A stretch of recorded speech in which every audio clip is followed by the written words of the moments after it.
Do you want to just hop into the Atlantic Coast Conference, Arch? Absolutely, let's do it. Okay, well, to give the audience, just in case they might have not caught our first QB tiers, you can go watch that on YouTube, Spotify, wherever you want. We did QB tiers of Big Ten and SEC. Now, the QB tiers, they're made in a way that's entertaining, and there's names of each tier, but it's really a ranking system, like kind of 1 through 16 or we go backwards to forward, so 16 to 1 on, how good preseason we think these quarterbacks rank in terms of each conference. So we're going to start ACC and then we'll move to the Big 12. Um, and we're gonna start with the last rung, which is God help us all. And with that, Luke Duska shows up. Uh, Hey, wait, Duska, we just got off the topic of the Pribula thing. What do you think about Bro Pribula and Eli Holstein being called elite quarterbacks? I think Holstein is worse than Prbula. Okay. Prbula, uh, I think he deserves a lot of respect for coming back last year after snapping his leg in half against Vanderbilt. I think that's pretty gritty. Like respect to him for that. But um, as far as him being an elite quarterback, that's what do you want me to say? What has he done in his career so far to give anyone that notion that he's elite? If he's Who elite, then like what would you call Julian saying? Like our Lord and Savior of college football? Like That's what I'm we saying. can't Like we can't how just throw many the term elite around. how many elite quarterbacks are there There might not even be an in elite college quarterback football? And in the Big 12 that we do. We're doing one, and like I only have yeah, one elite quarterback, and like he's a fringe. and So, who what and in what universe does Holstein and Prbula ever fit into that category?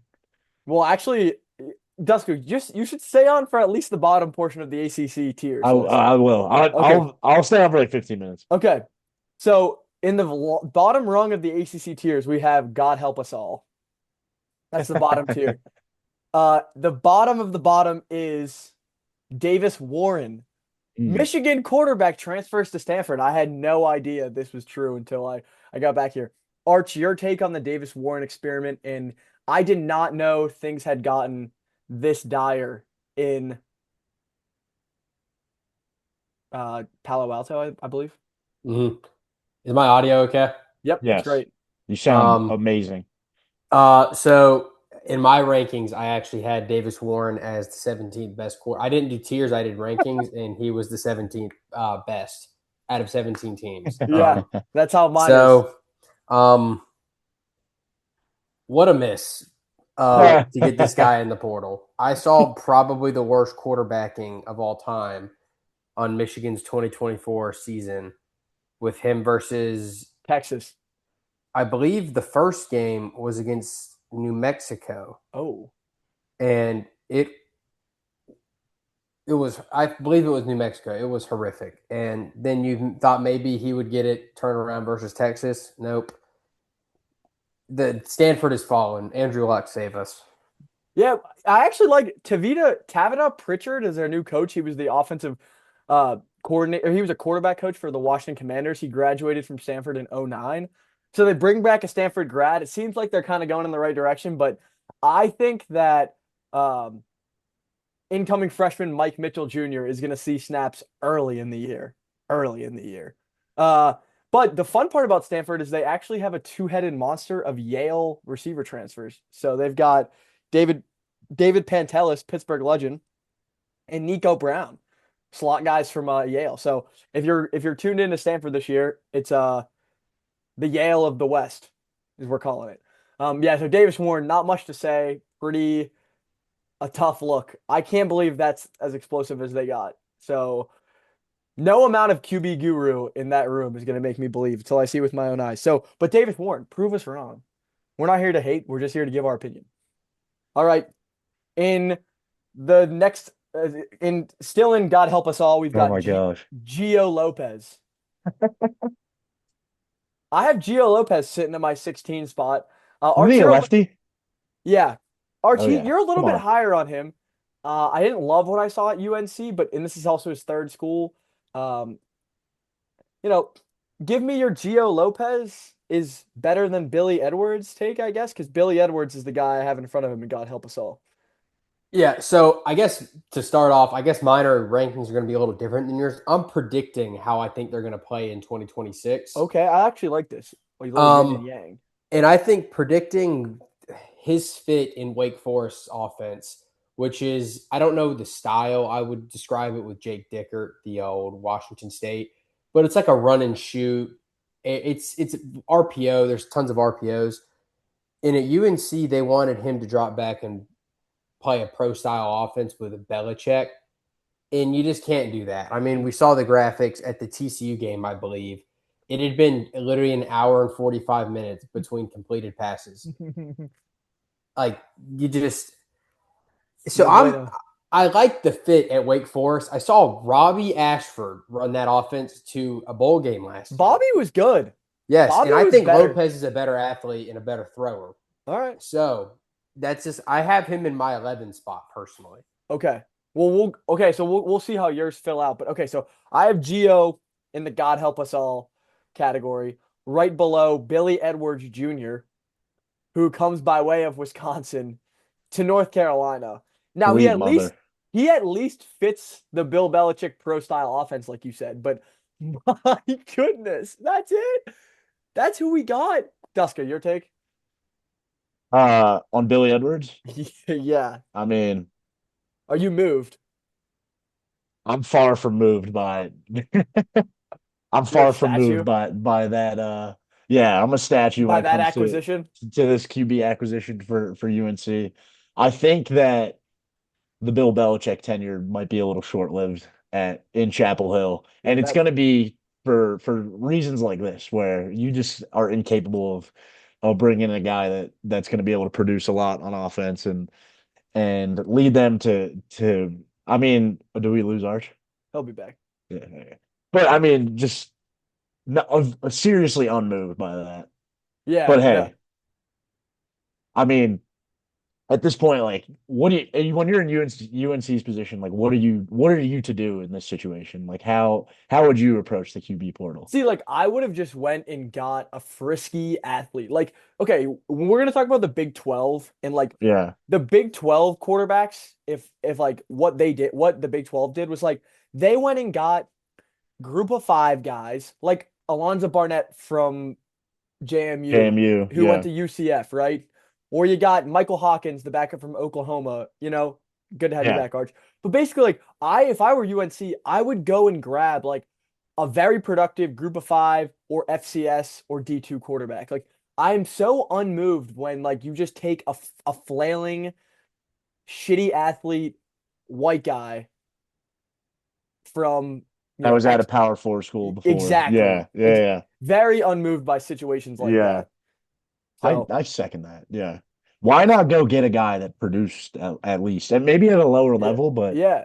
you're still getting a guy that Get a knows how to gamer. produce offense. Yeah, yeah, Yeah. exactly. Get a Yeah. gamer. Like you see what happens. I mean, Shambliss is I think he's a rare circumstance, and Ole Miss lucked out because he wasn't Mhm. even supposed to start for them. But Yeah. there's diamonds in the rough like that everywhere. I think those diamonds in the rough are more likely on an FCS or a D2 roster than they're in the backup position at Yeah. one of these Power Four schools that aren't even good. Yeah. Wisconsin was not Was good not good last last year. year. Well, Yeah. I have And one he thing. couldn't he did he like he what did he do there? No. Yeah, nothing. Exactly. No, he got hurt Exactly. and wasn't very good. But Yeah. I would give you an example, Duska. Like there's two old ass Bills in head football coaches in the ACC. You've got Bill O'Brien in Boston College, and you've got Bill Belichick in UNC. And I really like what Bill O'Brien did. He went and got a D2 legend, and it's like, all right, like at least it's frisky. At the end of the day, like you will give my eyeballs to a TV, and I'm like, oh wait, they're trying to like you're not gonna play the same game if you're Boston College. Like you don't have the money to spend that like Miami does. So like let's try and stop being Miami and let's try to be creative. Like let's be the Oakland Athletics. Let's not. You obviously can't spend like the Yankees. Like let's be good in the margins. You get what I'm saying? 100%. Okay. Now so that's our first three. So So you had Davis Warren as your 17th arch. You had Gio Lopez as your 11th. Where'd you Billy have Billy? Edwards, 16. Okay. Come on. Yes. Nathan Kabambe's teammate, Mason McKenzie. Well, we're gonna screw up the podcast is gonna be so confused. Okay. So now we get That's why into that's why I put it in the chat. that's why so now we get into Nobody was gonna understand that yeah, reference. you're right. Okay. Famously though. Super yeah, Saginaw Valley State. We're gonna get to him. Okay, so now we're in the next tier. We have ACC white guys. This is our Hmm. next tier. We are filled with ACC white guys. Okay. We at in the last spot in this tier, Bo Pribula, Virginia. Elite. From so he's my 14th most like intriguing quarterback in the ACC. Arch, where Oh was my that on gosh. your list? He was 14. Dialed, Arch, we're dialed. Okay, sweet. You have any qualms? We already talked about Pribula. Like good athlete. We'll see. He's a decent athlete. I wouldn't even call him. Yeah. He's all right. He's tough. Tough athlete. Tough athlete. Okay. I think he's gonna benefit from at least being with a good head coach and a Yeah. team that's had proven success. But Okay. outside of that, it's not inspiring. Okay.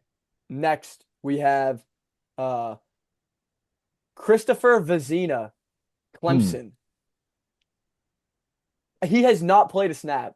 And I was between Christopher Vezina or Alberto Mendoza. Which one was going to be here for me in terms of like the second worst in this category? I went with Vezina just because I actually think Vezina could be good in like his film that it's out there, like it's not bad. I'm just a little bit. I kind of need to see it. And these other guys, like I've seen them play make. There's decent stuff in the ACC quarterback room. So like I don't think Vizina is necessarily bad. I'm gonna have to see it. So like Arch, you might have a different ranking if you're projecting him up, but in terms of like rankings now, I kind of have him sitting right above Pribula.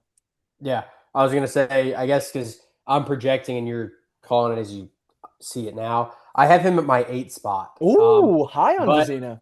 I think it's him, but also solely the playmakers he will have around him and the scheme. Yep. That's why. Also, he did play versus SMU last year, and while they lost that game at home, which is just unbelievably sad by double digits, he at least put good stuff on tape at times. Mhm. I mean, I think he had over 300 yards and 3 touchdowns, so it's not bad. Also, SMU's defense last year was pretty. You could get yours on him. So, but I got him at A. It's conceivable he's good. It's conceivable he's good. I think Vizina just kind of because he hasn't played a lot. I think he's just gonna get kind of buried in this list. Okay, right above Vizina, I have Alberto Mendoza, which I think everybody's gonna be pretty excited for him. Obviously, name brand with his brother, but Georgia Tech, like Brent Key, like they run a. It's Brett, not Brent. No, it's Brent. Oh, it's Brent. I was right. Okay. Yeah. Brent Key, they run a program down there. Haynes King, he's coming in to replace a really good Haynes King for the Yellow Jackets. Intrigued on Mendoza, but again, he's in the Vizina bucket of like you have not played college football yet. What situation would you rather be in if you were a quarterback with limited starting experience, no reps? Would you rather be built up in a Georgia Tech program or a Clemson program at this point? Is it crazy to say that you'd rather be at Georgia Tech right now? I don't think it's crazy. I think you could make that argument. The only thing I'm gonna say is I think the Clemson receiving core is gonna be really tough to deal with this year. Bryant Wesco, I'm blanking on the other guy right now. I don't know why. I know Trey Brown's there. That's not in my bag. Who's the dude? Who's the other? It's Wesco, and he was awesome last year. Okay, whatever. Well, we'll do that. We'll do that research. Hold up, really, Clemson receiver. The only thing I'll say to that point is TJ Moore. Yeah, TJ Moore. Yeah. Yes, having a better receiving core is obviously an advantage, but for a team like Georgia Tech, who's just going to run gap schemes down your throat, and they're going to be able to establish the run and set you up and put you in better positions to make big plays and just be dynamic. Like all they asked Haynes King to do is be super dynamic and make throws here and there and convert short yardage runs. And that's the type of situation as a QB, you're like, okay, I'm going to have my run game here. All I need to do is supplement this offense. We're going to be able to do the rest just by the nature of how we play. Mhm. While at Clemson, you're put in a situation where it's on you a lot. And that's where that's where Cade Klubnik got into trouble a lot when he's forced to be the engine and the motor. And there's no run to speak of. And he just needs to make plays. That's where you see him get in trouble despite all the talent they have at receiver. So I feel like a situation like Georgia Tech that's more ideal for Yeah. a guy with less experience that you're going to have to ease into being in that big playmaking role. The only thing about Georgia Tech though is they lost their offensive coordinator to Florida this year. So they brought in he was the tight ends coach, Greg Godsey, tight ends coach for Baltimore last year, the Ravens. So like a little bit unproven at coordinator. Clemson, Sure. they fired Garrett Riley and then they bring in Chad Morris for his second stint. So like I'm I not just sure. think Brent Key's he's like a Mario Cristobal type of guy Yeah. where you're Young always gonna ball. have that super physical aspect of your team, no matter who's Mhm. calling the plays. Like Yeah. I think play caller in college doesn't make as big of an impact as it would for like an NFL team. Okay. Like you're not forced to out scheme as much when you just Yeah. have raw talent and you have an established identity and you're recruiting players to do this Mhm. and you're able to just roll the ball out and you're going to have guys that fit that scheme no matter what every year. So I think that's less of a factor in college, especially when you have a guy like Brent Key where you know what you're That's going to his get with. identity. Yeah, Yeah. exactly. Okay, Arch, where'd you have Mendoza on your list? 13. Okay, we were pretty aligned with that. Okay. Mhm. Next on the list, Walker Eggett, San Jose State transfer to Walker. Duke. Walker Eggett, I tell you, watch that film, like, dude, he's got a fat knee brace, not a very good athlete, but dude, he runs the spread really efficiently at San Jose State. And my guy Kenny Niumatalolo is out there coaching former Navy midshipman coach, but dude, Walker Eggett's pretty good, big guy. Duke on short notice with what happened to Darius Menza, like and Cooper Barkey, their two best players leaving. Close. Darian, shit. Yeah. Okay. I can't wait to hear the Chuck SMU Mills, the coach. ultimate test is coming up for Chuck Mill later. Okay. Yeah, whatever. Darian Mensa, like whatever happened with that, Duke had to think on their feet pretty quickly. And dude, Walker Eggett, for what they were in late in the cycle, being able to get this guy, I think he's gonna like play pretty well for them. Arch, what do you think? I had him at 15 solely because I don't know what you're going to – I like his San Jose State film was fine. I just don't know what you're going to get from Duke this year with their athletes and scheme. Well, you got So Hazen. that's why that is true.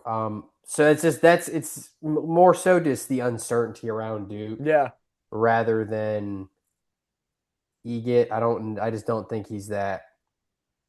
He's not a world beater. No, He certainly he's is not. not going to be one in Durham. I like, dude, I would just encourage people to watch a little bit of Eget. Like, he's kind of, I don't know. I really like, go watch the Stanford game last year. He was, I mean, not like Stanford's a world beater by any means, but he's playing with like, he has shittier talent than Stanford and San Jose State. So he played up in that game and like, he was like the best football player on the field. Okay. All right, fellas, I'm gonna pop off, All but right. Duska. it's been fun. Just wanted to jump on, give some bad takes, and yeah. I love I hope the, you guys enjoy the rest of this pod. yeah. Oh, Yeah. we will. Hey, Yeah. Duska, give him hell tomorrow morning. Good night, fellas. Night. See you, Duska. Bo Prabula is elite. Just remember that. Yeah, Just- I am. Just go to bed, man. Okay. Now I'm at this is the last rung of the ACC white guys. I have Steve Angeli. I like Angeli. Because he was really good early in the year, tore his Achilles, and then during the Clemson game, after they upset Clemson, But here's the only thing about Angeli though is I think he might get beat out by Amari Odom, the Kennesaw State transfer. So I don't know, like, and obviously Odom wouldn't fit into ACC white guys because he's not white. So I feel like they're kind of in the same tier of ACC quarterback, but um, for my tier list, it made sense to put Angeli here, and he's probably going to start day one. What do you think? Yeah, I got Angeli at 12. So in that Pribula, Mendoza, Egit range. Yeah. Not really moved by him. Not uninspiring because he's not like a portal pickup. He's been there. Mm-hmm. But like if you throw him out there through the season, it's kind of uninspiring to me. Mm-hmm. Especially Okay. when you bring in Odom that granted it was against CUSA and we love the Owls on this podcast. We but do, obviously. I think there's a higher ceiling with him. I agree. I agree. All right, so that was I guess that was the 10th quarterback. So now we're in the top nine here. So um, in this category, I had frisky footballers. Okay, frisky footballers. That's what we're calling this category. And to start off the frisky footballers, we've got Mason McKenzie, Boston College, from Saginaw Valley State. When you watch Mason McKenzie, uh, you're watching like, wow, this guy had to have been such a problem in high school in terms of like his playmaking ability. And I think Boston College did something that I actually did not expect. This doesn't feel very Boston College like to take a swing like this.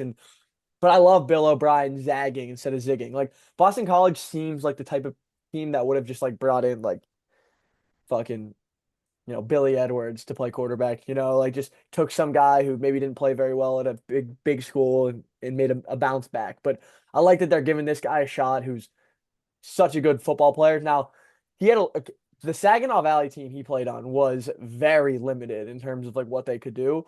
And he tried to make too many plays, probably threw a couple too many picks, but we're gonna see kind of what his bag entails. And I think Boston College is a great the Friday night ACC games, like they will have me I will have eyes on TVs for those games if Boston College is playing in them. Yeah, I have him at the 10 spot on mine, so I have him Okay. right above Gio Lopez. Yeah. I could see him scaling all the way to like 6 if he really hits in this Bill O'Brien scheme. Mm-hmm. Also, one thing about Boston College that is you mentioned the Friday night, week 2, they are hosting Michigan State on 9/11 for their red bandana game. Mm. No matter how much money you have available or whatnot, you should throw it on. You should do a little parlay of McKenzie over 1.5 touchdowns and BC money line because he's going to show out that night, and they never lose on the 9/11 red bandana game, except last year because their team was broken last year. But the Eagles could not fly last year. Yeah. So if you want to see this guy in action, actually his first 2 weeks are going to be good tests against Cincinnati and Michigan State. But yeah, I think he's got the chance to really scale if it's a hit. I like it a lot, Arch. Okay. Next, we go to the 8th spot in the tiers. Frisky footballers. We've got Ethan Grunkmeyer coming in right here. Grunkmeyer is one thing I loved on his tape, and this is a little bit like in the weeds, but he throws in breakers really well, and he's very confident in using the middle of the field.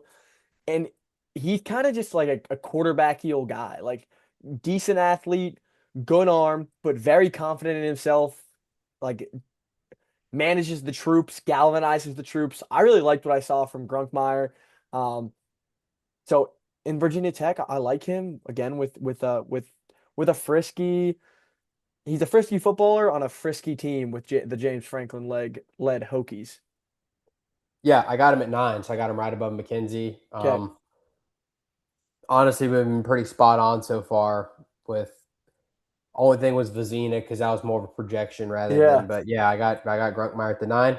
I could also see him scaling. I liked what he saw against. I like what he did against the second half of the season and against Clemson. Yep. There's inspiring parts of his game, but he's also unproven at the same time. And I don't know how inspiring Virginia Tech is going to be weapons around him this year. So it's kind of that's another thing. I think it's a good fit, obviously Franklin, but I'm excited to see what they do. Speaking of, I'm not sure how inspiring the weapons around him are going to be. Is Mason Heinschel at Pitt? So he's next on the list, right above Grunkmeyer. And Yeah, I just wonder kind of they're going to be very reliant on this Western Carolina transfer, Malik Knight, to come in and be good. Which their offensive coordinator was at Western Carolina like 2 years ago, so he probably recruited the kid. But anyway, we'll see kind of. But I like Heinzel. He's such a good playmaker, and he's kind of just out there messing around off script. So I'd like to see him get better on script in timing. But they have Boosie Turner, good running back, and they're going to run the ball pretty well as Pitt. So I like what Mason has. I think 7 here is good in the frisky footballers category. What say you? Yeah, I got him at 7 as well. Bang. Okay. So aligned with everything. Yeah. Okay. This next one I think you're gonna like. Uh this guy is Ashton Daniels, Florida State. He's gonna be at the 6th spot, still in the frisky footballers category. Um Daniels was awesome for Auburn last year in some games. He gave them juice where I did not know there was juice, and he almost saved Hugh Freeze a job. May I add? So he didn't, which is why he's no longer there. But I thought this is a good get portal wise for Florida State, and I think he's going to be take care of the foot. He's like more of the good of Tommy Castellanos with less of the bad. What do you think?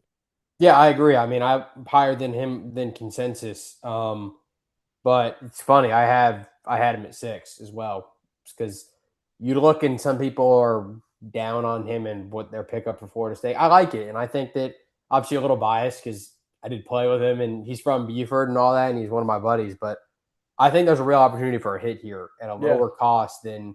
I mean, they were in the Calandria sweepstakes and all these other Mhm. quarterbacks, and I imagine Daniels is getting less than them, and I think the product on the field can be even better. Yep. He's got good size, like gamer. Did he play? Was the Bama game pretty competitive this year? Yeah, Yeah, Bama yeah. won at the very end. Yeah. He was very good in that game. All right. This is so now we're in the top 5 here. This is a category I call it how good are you question mark. And this is Lincoln Kienholz from Louisville. He is from all accounts, he gave Sayin a run for his money last year in the quarterback. It's kind of like Kenny Minchie at Kentucky. Like Minchie gave CJ Carr a battle last year, and CJ Carr was awesome. So what does that say about Minchie? In the Mhm. same way, Kienholz gave Sayin a run for his money in the Ohio State quarterback battle. So what does that say about Kienholz? He goes to Jeff Brohm, who Jeff Brohm. Do you know Louisville is like second in the ACC championship odds? So like because there's such a drop off from what Miami can pay people to the rest of the ACC. Like I think there's a good you can be talked into Louisville very easily because Jeff Brohm is probably coaching at a school where he shouldn't be at. He could get a lot of like higher quality jobs, but he's a Louisville alum, so pretty cool for the Cards. And they bring in a guy that hasn't started a lot of football games, but by all accounts is a really good football player. So I have him at 5 here. How good are you? Yeah, yeah, I got him at 4. Okay. I was tempted to throw him at 3, but because I do like the same logic we talked about last week with the Minchie, and I know I mentioned because I had forgotten that Kienholz had transferred to Louisville, Hmm. but I know I said like it factors with him, and I'd forgotten that he transferred. But I mean, I'm high on him. It's a good fit with Braum too. Yep. If he is anything like you mentioned, the Louisville, I guess the odds around them in the ACC. If you get a little better than Miller Moss, your team is right in there. And Miller Mhm. Moss was horrible for them at times, which Yeah, at it was times. a miss for me because I thought he was going to be one of the best quarterbacks in the He was ACC like, dude, last he year. was like, there were games I was like, "Ooh, I'm in on him." In games, you're like, "What is he doing?" Yeah. Which I guess factors kind of on brand with Louisville. They always punch up on their way with these big Yep. games, but there's games like Cal The last year Cal, yep, the where Cal game. you have zero idea how they lost that game. That's Hmm. just the Brom experience. Okay. Interesting, in my opinion. I don't know if anyone knows who they play week 1, Oh, but I'm gonna be there. Ole mm-hmm, Miss in they Tennessee, have in Nashville. the Sunday of Labor Day weekend. Yep.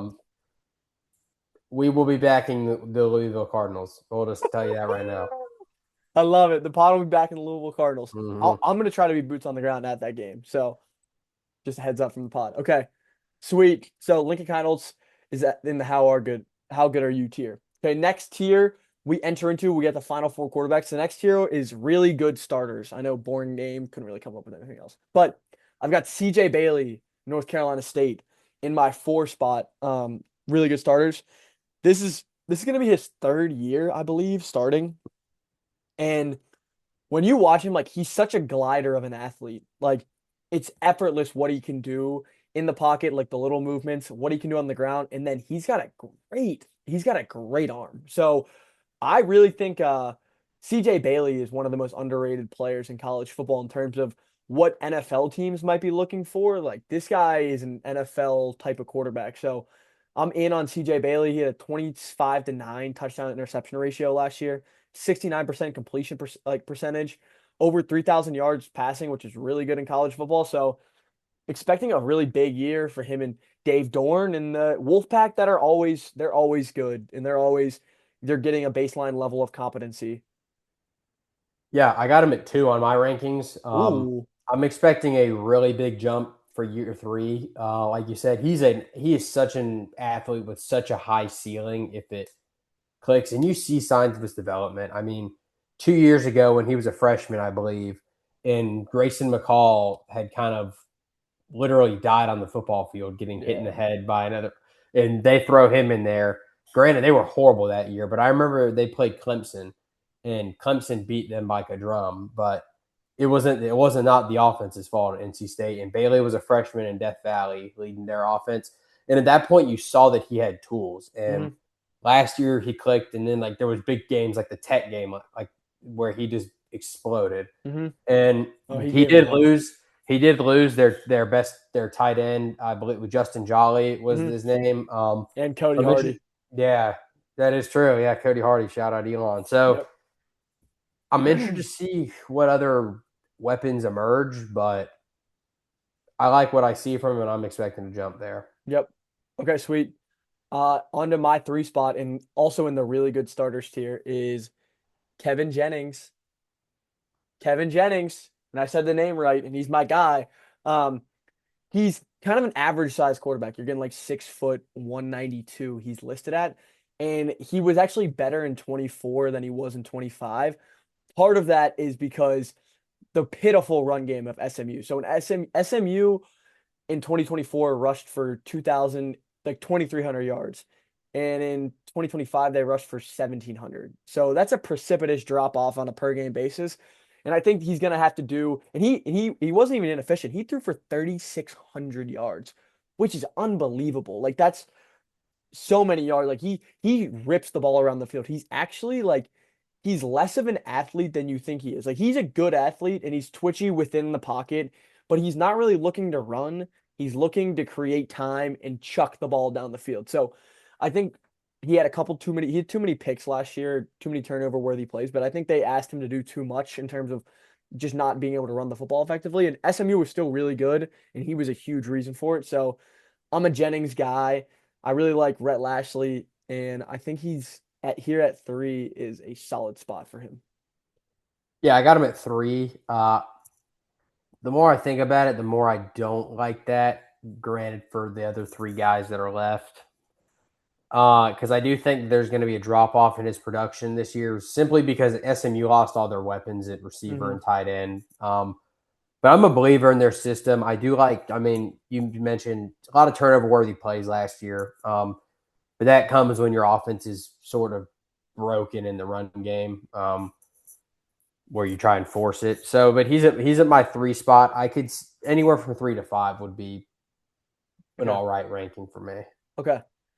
Now we're going to our next tier. This is called NFL first rounders because I believe both these guys are NFL first rounders, and I don't think it's that far of a stretch.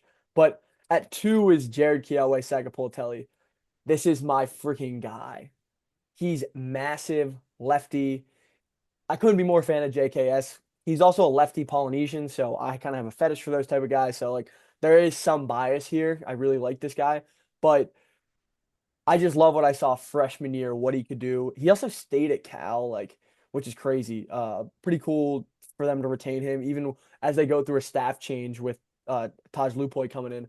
But I kind of did a little bit of a deep dive on Cal and what I saw from him in some of the throws he made and his coverage recognition, it was it's pretty awesome. But one of the things I think he could help himself with is stepping into throws more and not drifting. He kind of had a problem with like drifting away from throws, which some freshmen do. So I'm looking for a couple of things. He's going to be a sophomore in terms of like, because I think this is an NFL first rounder. So I'm just looking at it in terms of like what are NFL teams going to see and like how's he going to project to the league.